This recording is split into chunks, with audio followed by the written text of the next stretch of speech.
Duane Hanson, Artist Research by Canyon Stewart. Duane Hanson was an American sculptor best known for his hyper-realistic sculptures of unique, everyday people. He worked mainly with fiberglass and resin, painting every surface by hand to capture the smallest details like skin, wrinkles, hair, and even veins. Some of the sculptures even have dirt and or stains, depending on the activity that the sculptures are doing. What made his work stand out is that it wasn't just the realism, but it was the choice of subjects that he picked. Instead of historical figures or glamorous celebrities, he focused on regular people, tourists, workers, shoppers, the kinds of people that you might pass by without thinking twice. These are people that probably wouldn't usually get the spotlight for positive means some of the time. His art stops you in your tracks and it makes you feel like you've stumbled upon somebody frozen in time. That's what makes it so powerful, and it turns something ordinary into something worth studying. Realism with purpose. Hanson's work wasn't just about showing off his technical skill and his ability to create something that looks so real, but it was more so about the connection.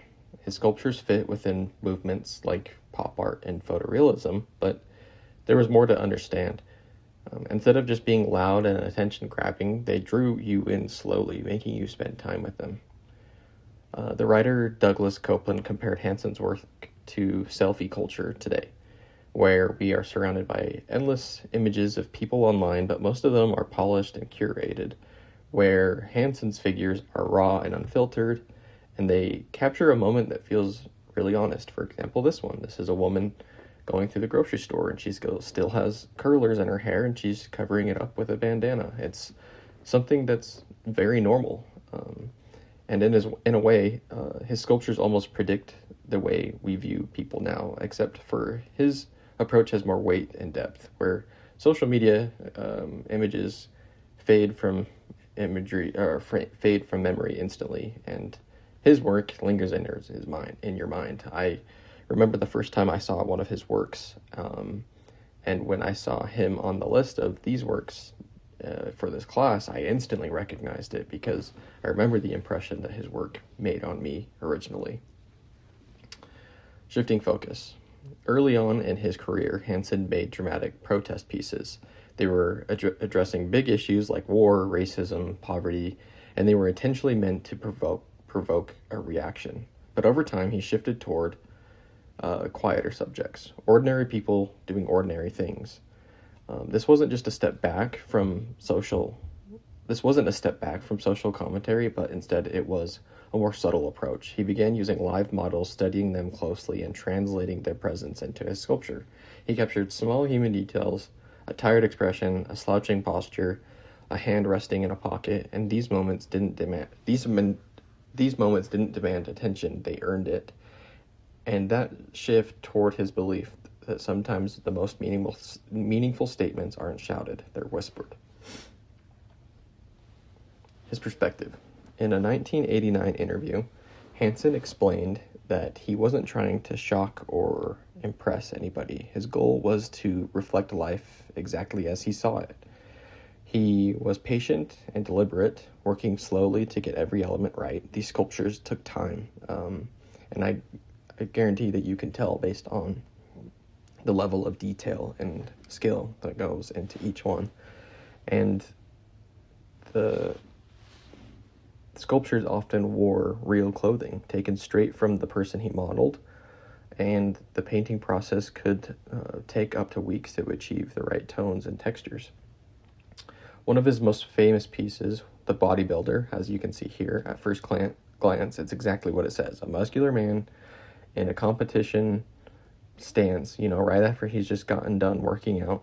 But if you spend more time with the piece, it becomes less about muscles and more about his presence. It's an invitation to stumble closely and to really see another person eye to eye and wonder what they're thinking. What is this person going through? What's happening? Why does this person care to be here? It gets us to ask these questions that we might not normally ask on a day-to-day basis. Now, why his work matters to me. I love that it's so simple and that he gives the spotlight to people who probably wouldn't normally get the spotlight. He proved that art doesn't need to be this huge, dramatic, giant symbol.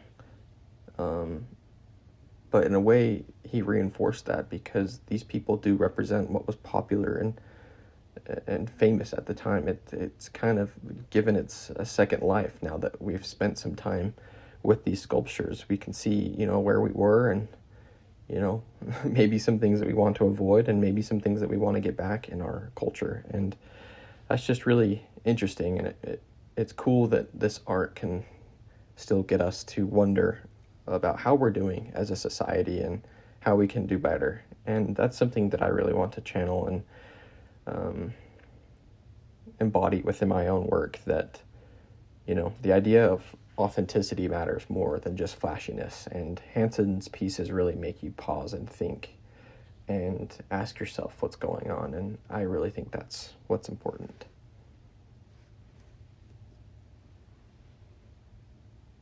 Thank you.